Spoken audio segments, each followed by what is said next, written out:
وأشهد أن محمدا عبده ورسوله وصفيه وخليله من خلقه قد أدى الأمانة وبلغ الرسالة ونصح الأمة وجاهد في سبيله حتى أتاهم برب اليقين أوصي نفسي وإياكم بتقوى الله فقد فاز المتقون ولا تموتن إلا وأنتم مسلمون فقد قال سبحانه بعد نعوذ بالله من الشيطان الرجيم بسم الله الرحمن الرحيم يا أيها الذين آمنوا اتقوا الله حق تقاته ولا تموتن إلا وأنتم مسلمون وفي آية آخر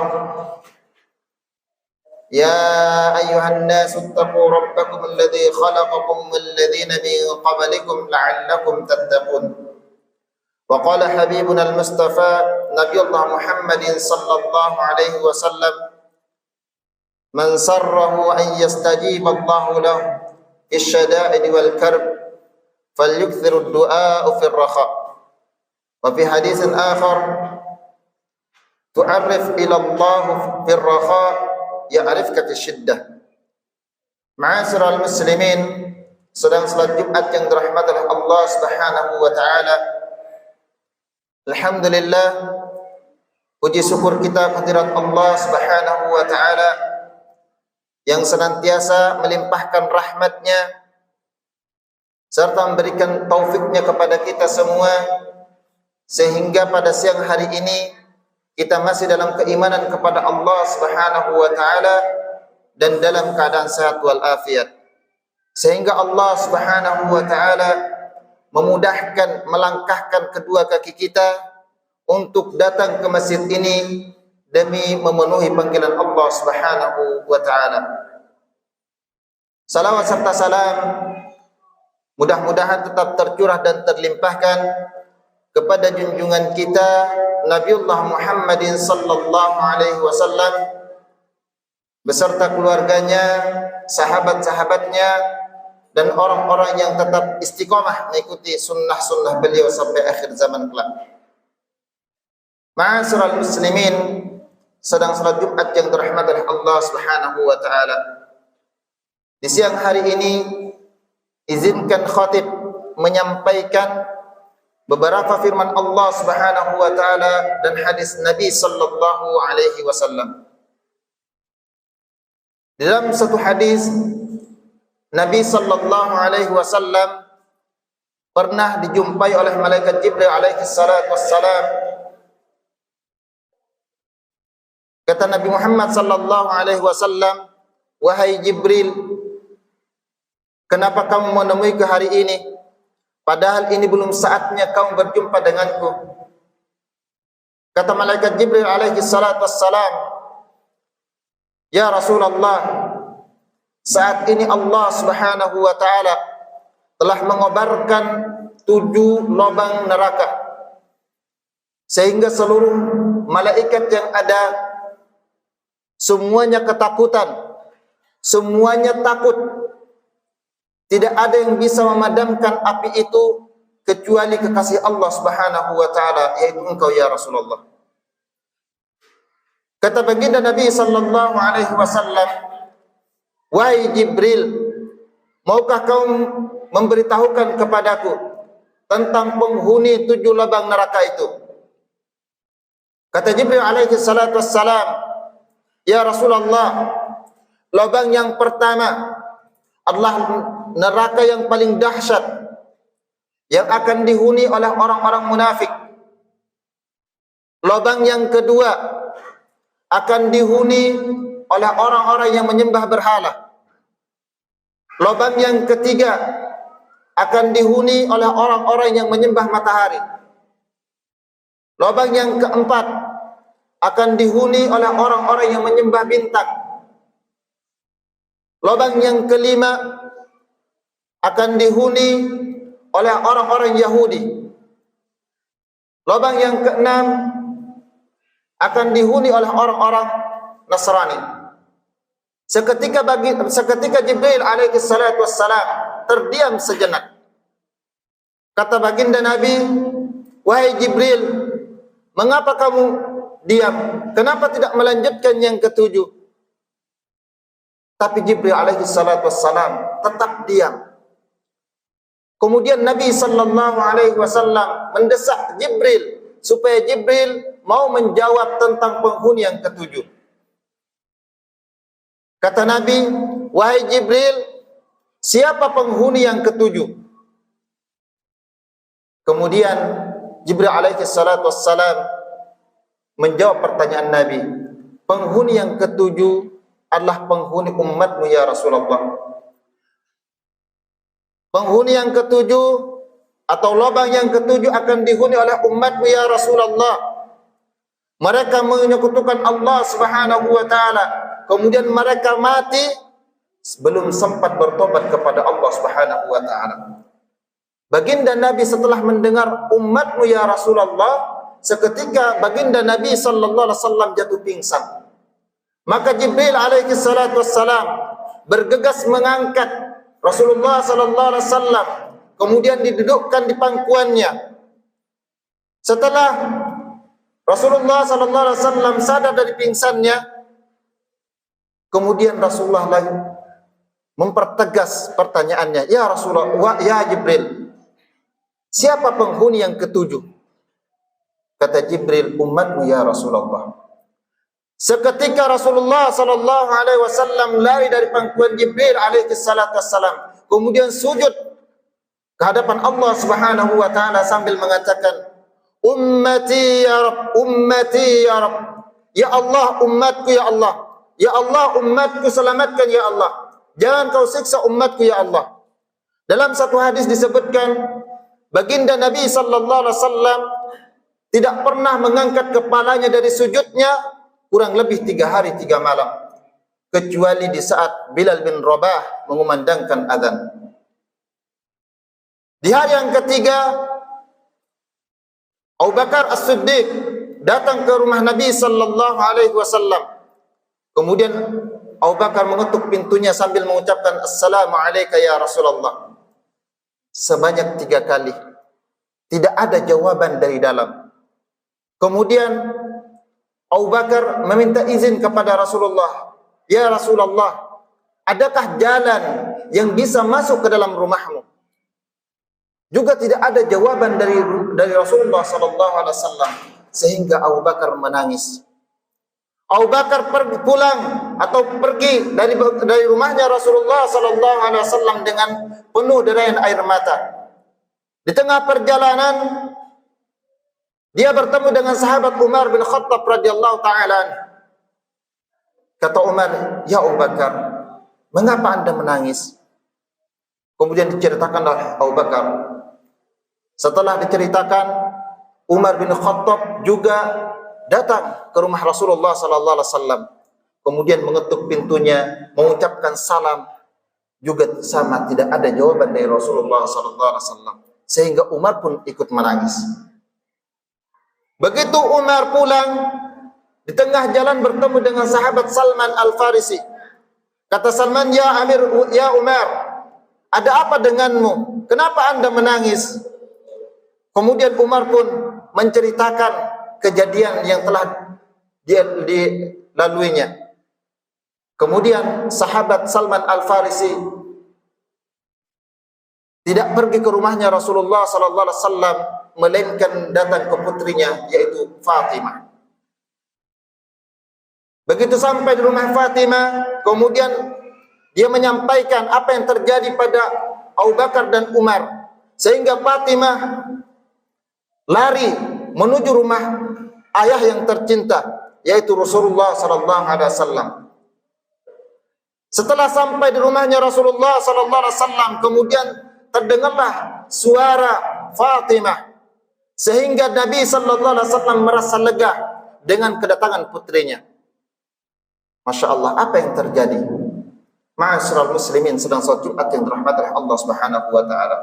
Begitu Rasulullah membuka pintu rumahnya, alangkah terkejutnya Fatimah melihat wajahnya Rasulullah yang pucat, melihat badannya Rasulullah sallallahu alaihi wasallam yang kurus. Kata Fatimah, "Ya abati, wahai ayahku yang tercinta, Kenapa wajah Anda pucat seperti ini? Kenapa badan Anda kurus seperti ini? Kata Rasulullah, wahai putriku yang tercinta, bagaimana aku tidak pucat ketika Jibril alaihi salatu wassalam datang kepadaku dan menyampaikan bahwasanya umatku, sebagian dari umatku akan ditempatkan oleh Allah Subhanahu wa taala di neraka. Oleh karena itulah aku mohon kepada Allah Subhanahu wa taala supaya umatku diselamatkan oleh Allah Subhanahu wa taala, supaya umatku diberikan ketenangan oleh Allah Subhanahu wa taala dan dimasukkan ke dalam surganya Allah Subhanahu wa taala. Dalam satu hadis disebutkan, pernah suatu malam istri yang tercinta Ibunda Aisyah radhiyallahu taala anha pernah kehilangan Rasulullah sallallahu alaihi wasallam. Kemudian ibunda pun mencari-cari Rasulullah, mencari ke rumah istri-istrinya, tapi tidak ditemukan. Begitu ibunda Aisyah mencari Rasulullah di masjid, barulah ibunda Aisyah menemukan Nabi sallallahu alaihi wasallam sedang sujud sambil menangis. Kemudian ibunda Aisyah menunggu Nabi sallallahu alaihi wasallam sampai selesai salatnya. Begitu terdengar kalimat Assalamualaikum warahmatullahi, bergegas ibunda Aisyah radhiyallahu taala anha langsung memeluk Nabi sallallahu alaihi wasallam sambil bertanya, "Ya Rasulullah, aku lihat dan aku dengar di sujud terakhirmu kamu menangis kepada Allah Subhanahu wa taala. Apa permohonanmu kepada Allah Subhanahu wa taala ya Rasulullah?" Kata Rasulullah, wahai istriku, aku menangis dan aku memohon untuk umatku ya Humairah, wahai istri yang tercinta. Aku menangis karena aku memintakan ampun kepada Allah Subhanahu wa taala untuk umatku.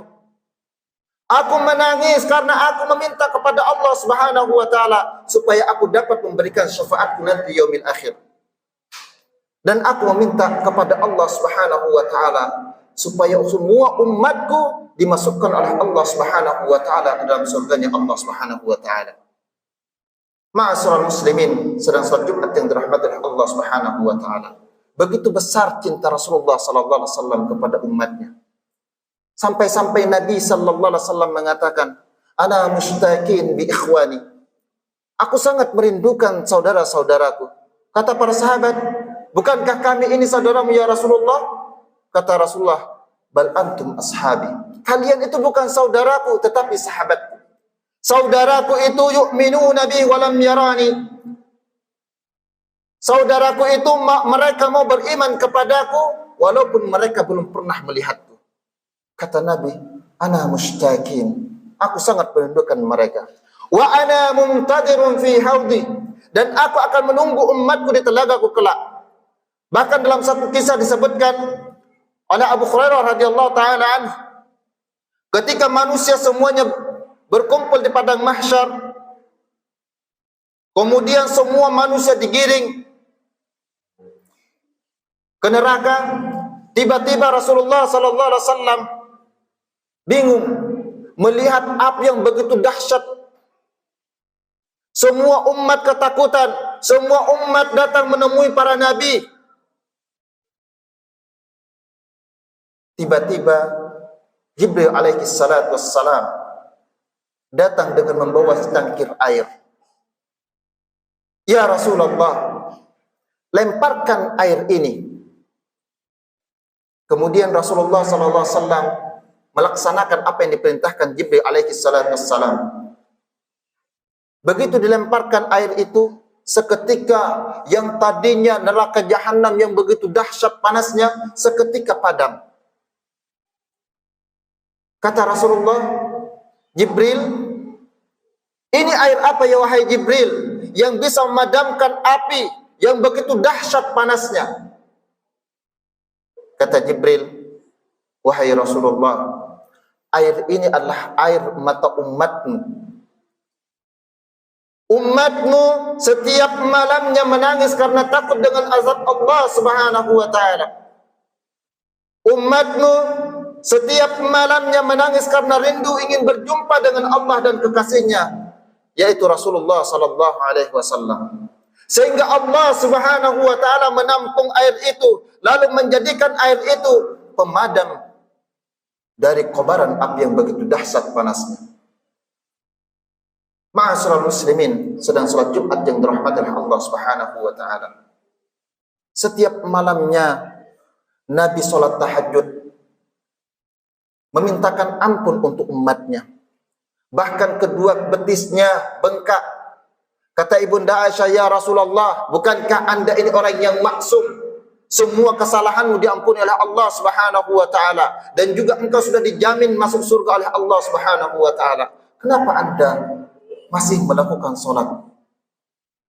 Kata Rasulullah, "Afala akuna abdan syakura?" Tidak bolehkah aku menjadi hamba yang banyak bersyukur kepada Allah Subhanahu wa taala? Aku salat karena aku juga ingin memintakan ampun untuk umatku. Kata Rasulullah, "Allahumma ghafir li ummati." Ya Allah, ampuni segala dosa-dosa umatku. Warhum ummati, dan rahmatilah mereka ya Allah. Karena tidak mungkin makhluk akan masuk ke dalam surgamu tanpa mendapatkan rahmat darimu ya Allah. Itu permohonan Rasulullah SAW untuk umatnya. Lantas bagaimana dengan kita? Berapa malam kita melakukan tahajud? Berapa malam kita meninggalkan tahajud? Berapa malam kita meninggalkan Al-Quran? Padahal baginda Nabi sallallahu alaihi wasallam sangat merindukan kita. Baginda Nabi sallallahu alaihi wasallam memintakan ampun untuk kita. Tetapi bagaimana dengan kita yang masih suka melakukan perbuatan dosa? Masih suka menggibah saudara kita, masih suka mencaci maki saudara kita. Padahal Rasulullah sallallahu alaihi wasallam dengan tegas memintakan ampun untuk umatnya. Ma'asyiral muslimin, sedang salat Jumat yang dirahmati oleh Allah Subhanahu wa taala. Barakallahu li wa lakum fil Qur'anil azim wa nafa'ani wa iyyakum bil ayati wa dzikril hakim wa taqabbalallahu minna wa minkum tilawatahu innahu huwas samiul alim.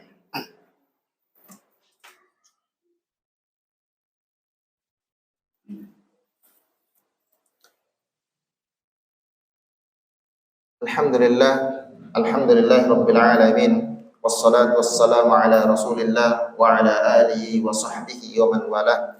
Asyhadu an la ilaha illallah wahdahu la syarika lah wa asyhadu anna Muhammadan abduhu wa rasuluhu la nabiyya ba'da wa la rasulahu amma ba'd. Ma'asyiral muslimin, sedang salat Jumat yang dirahmati oleh Allah Subhanahu wa taala. Pernah suatu ketika baginda Nabi sallallahu alaihi wasallam menasihati anak kecil. Kata Rasulullah, "Wahai anakku, jika kamu ingin dikenal oleh Allah Subhanahu wa taala di masa-masa sulitmu, jikalau engkau mau dikenal oleh Allah Subhanahu wa taala di saat kau duka, maka kata Nabi, perbanyaklah memohon, perbanyaklah berdoa kepada Allah Subhanahu wa taala di saat kau lapang." Bagaimana dengan dua kisah sahabat Nabi sallallahu alaihi wasallam dan kisahnya anbiya? Nabi Yunus alaihi salatu wassalam disebutkan oleh Allah Subhanahu wa taala ketika Nabi Yunus dilemparkan ke lautan kemudian dimakan oleh ikan paus. Apa kata Nabi Yunus? "La ilaha illa anta subhanak inni kuntu minadh dhalimin." Nabi Yunus alaihi salatu wassalam tidak menyalahkan orang lain. Nabi Yunus tidak menyalahkan kaumnya, melainkan dia menyalahkan dirinya sendiri. Kata Nabi Yunus, "Mungkin aku dihukum oleh Allah Subhanahu wa taala karena perbuatan dosaku." Sehingga Nabi Yunus alaihi salatu wassalam selalu membasahi bibirnya dengan berzikir kepada Allah Subhanahu wa taala, memohon kepada Allah Subhanahu wa taala. Maka Allah memerintahkan kepada ikan paus untuk mengeluarkan Nabi Yunus dalam perutnya. Ma'asyiral muslimin, sedang salat Jumat yang dirahmati oleh Allah Subhanahu wa taala.